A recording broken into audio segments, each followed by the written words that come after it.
to Healing Not Heal, where we will talk about all things mental health and holistic wellness in a very transparent and culturally competent space. For today, I wanted to touch on self-awareness.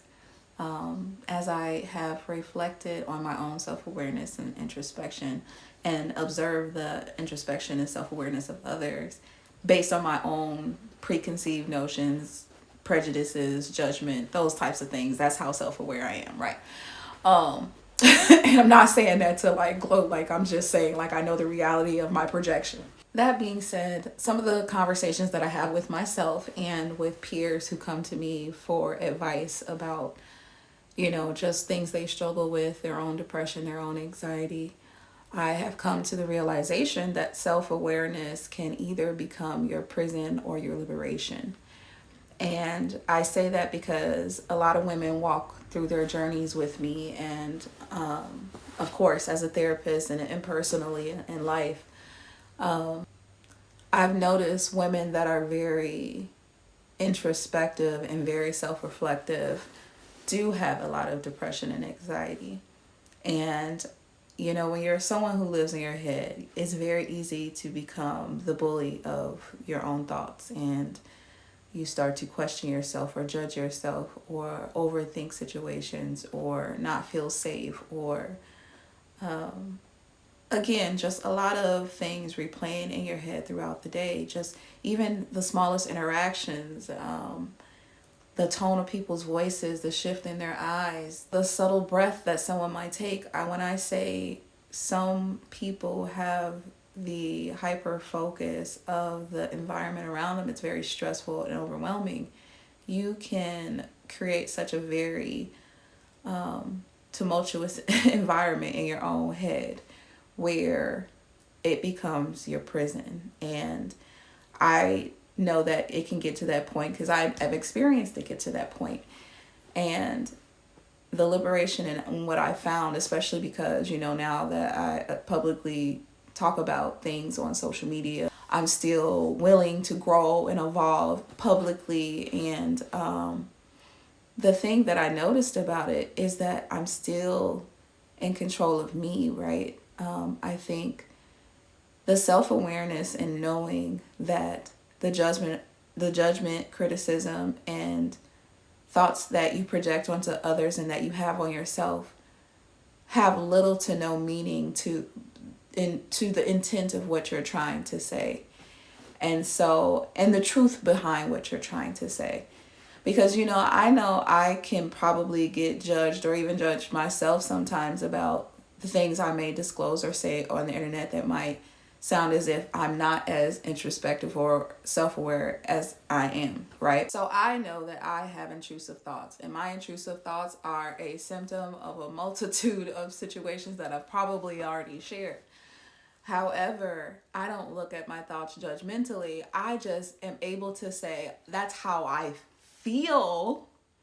That's what I would like to do in my head, but I know that I cannot react in that way, and it's not beneficial to me or the person, and he or she would not learn from it, and I would have gained nothing, right? That's my insight on knowing that although I might think some fucked up shit and might say some fucked up shit, I know that I wouldn't have no intent or plan to act on those things. And so I even acknowledge that in the language that I speak, that it's a thought. It's not something that I would act on or respond to. So that's why I say I feel like people are very judgmental of themselves when they may experience an intrusive thought or inappropriate thought where, it's socially unacceptable to say things out loud or to, because that fear of judgment, criticism, and how people are going to read you or judge you or make assumptions about you. And I got to a point of, what does it even matter, right? Like, what I mean by that is I'm not trapped in my head about how other people feel about me as long as I feel good about me. And a lot of feeling good about me has been me speaking my truth and speaking my mind, because I used to be a very highly anxious person, worse than I am now, where I could sit and have a panic attack in front of you and cry. And I remember my first job where my boss sat me down and I just, for no reason. And I still cry sometimes. I'm a very emotional, empathic person. But there is so much stillness, calmness, and reflection. It's not, I don't know how to escape this situation. I'm just feeling my emotions. And I can allow myself to feel my emotions and respond maturely and respectfully and ethically and go about my day and allow my feelings to pass, right? So even in my anger, because I did have a lot of anger growing up, I can acknowledge I have anger and rage within me, but I know not to respond and act on it. That does not mean I don't have the right to feel that or to communicate that. And I think a lot of people judge themselves for having those thoughts or feelings, and they let that energy sit within them with such self-hatred and resentment for themselves for how they feel, that they begin to doubt themselves. They begin to judge themselves. They begin to criticize themselves and have imposter syndrome. And who am I to say something? Who am I to do this? Who am I to do that? Because I'm not perfect, so I can't talk on it. I work out, but I eat a burger every once in a while, and I missed a week, so I really can't even talk about my fitness, because what if I mess up and then people will be like, see, that fat ass back up, you know what I mean? So see, intrusive thought. And I was referring to myself. But you would sit and think like, oh, if I post, then people are going to expect, and when I stop, they're going to be thinking, someone has told me this, that's why they don't post while they work out. And I was like, okay, like, interesting that you're worried about, again, the judgment of other people, when for me, I post because it's my journey. It's like when Facebook and Instagram memories come up and they're like, back in the day, 5 years ago, you used to look like this. I'd be like, look what I did. So I guess, again, it's all about perception. But like me posting, I look at my story all day. I look at other people's stories when I get bored enough, but I look at me all day. And you can call me vain and narcissistic and cocky, I don't care. But I'm really trying to learn me. I'm trying to study me, right? And so a lot of people are living in this prison of trying to please others and not wanting to appear a certain way, that they begin to judge and criticize themselves, that they can't even allow themselves to be themselves. And that's where that anxiety and depression comes in, when you are not living in alignment with who you are and who you want to be, because you are so worried about the criticism and judgment of other people. And then you become that person to yourself. all of this is social constructs. All of this, we were taught to believe, taught to react in certain ways. Women aren't supposed to have rage, and the psychiatric world has not been considerate of women. And so I think women are allowed to have their rage and communicate in the way that is sometimes assertive and abrasive and gets the point across to be heard, because otherwise I've sat in silence and it benefited me none, right? And so if I feel more comfortable speaking my voice and I don't have that same anxiety of being that meek, fragile girl, then I'm going to sit in my voice and I'm going to be proud of who I am, and I'm going to embrace myself. And that's my level of self-awareness. It's not to shun it or judge it or push it away. It's to be thoughtful of how my tone and how I communicate with others, but how I express myself is mine to own, and I can express myself in the ways that I feel comfortable. I just need to be respectful in my conversations with people directly that I'm having a conversation with, but I don't feel the need that I need to tone myself. And this is me being very transparent as well. Look at our president, the most important office in the land, the most important seat in the world, in the nation, and we're still considering tone policing ourselves about what we say and do.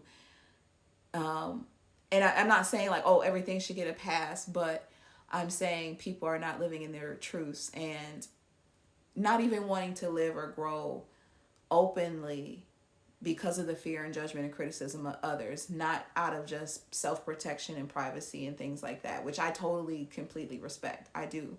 And I know the difference.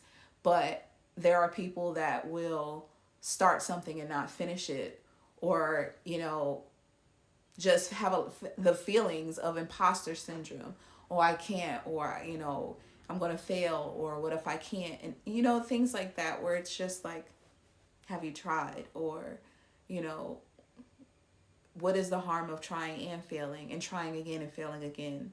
And what is the harm of being vulnerable? And what's the harm in living your truth and speaking your truth and expressing your anger, expressing your rage? What is the harm in just being completely transparent? Your self-awareness does not have to become your prison. It can be your liberation to live out loud, living authentically, living vulnerably, living respectfully, but living truthfully.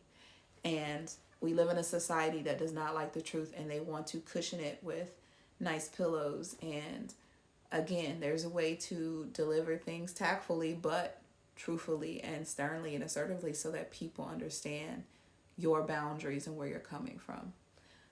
Because some people are tone deaf. And so, again, I think I've said this before. Everyone has had different life experiences that has impacted their frustration tolerance. And so when we do a lot of criticism on the internet, and I said this before too, there's some small conversations, there's very little room for a right and wrong, because everyone is different and communicates differently, and not everybody is meant to walk the same path, respond the same way, and be robotic. We're all very emotional creatures, and so how things come up for us. And yes, our entire purpose of life is to grow, evolve, and change. Not everybody is doing it at the same rate, and not everybody has had the same life experiences that teach them at what rate. And some people haven't had to be pushed in that way. And so that becomes the frustrating part, when you feel like people should know certain things or do certain things or be certain ways. That's again where we start to project our own potential expectations, just boundaries on other people, that again, they have their own life to live, their own journey to walk. And you can advise, you can guide, you can advise, but you can't exhaust extra energy trying to get people to do the thing that you want them to do. And I think that's where the self-awareness and the self-acceptance piece came in for me, where, for a while it was like, how are people going to perceive you? Or is this going to affect your dating life? Or are the people in your past going to feel some type of way? And you know what? Again, it's my story, it's my life, it's my experience.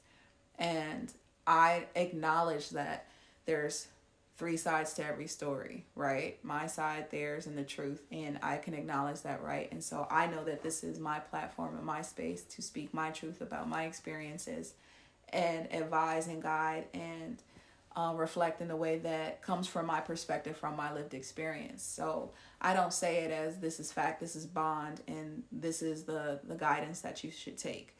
I will never come from that direction of like, this is what you should be doing for 100% for sure, right? I'm just giving my experiences and my perspective. And so again, it's a lot of, I don't judge myself for some of the things I say. I have posted something, it was like, came back, had a different mood, and looked at it and was like, nah, that was fucked up, take that down. And then it was like, I'll come back and be like, that was fucked up, you should take that down. But I'm not, it's cool. Because I'm not going to judge myself, right? Like, it is what it is. And I expect and understand the consequences that come with my actions of living out loud. But if I can't speak my truth or live in my truth or live authentically in vulnerability, then I know that has no fulfillment for me. And I spent a lot of time hiding, crying, just being very insecure enough where I didn't use my voice, I didn't speak up, or I was too nervous. I still get nervous, I still get anxiety. But it's at a point now where it's just like, you know what, I embrace it, I accept it, I love you. And I'm talking to myself, like, I love you, girl. Like, you went through a lot, girl. I do. I'll be like, little baby, I love you, girl. You held me down, right? You did some fucked up shit, but you held me down. Because who else gonna hold you down, girl, right? So I'm in that type of delulu. But I'm happier, right? Because I accept myself and I love myself.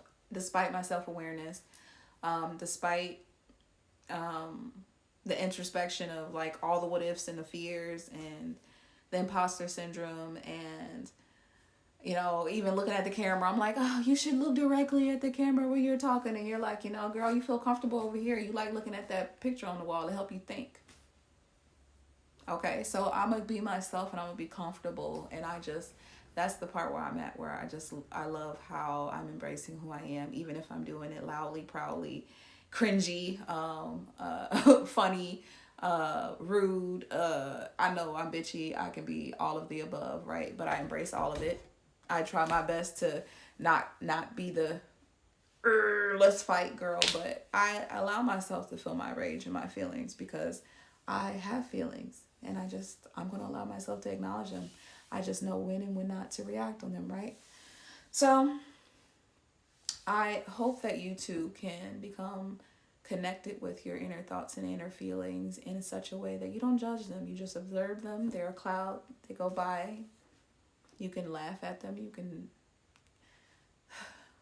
They're that. They're not me, right? Like, I am not what I think. And so, not everything. Some of it do be me.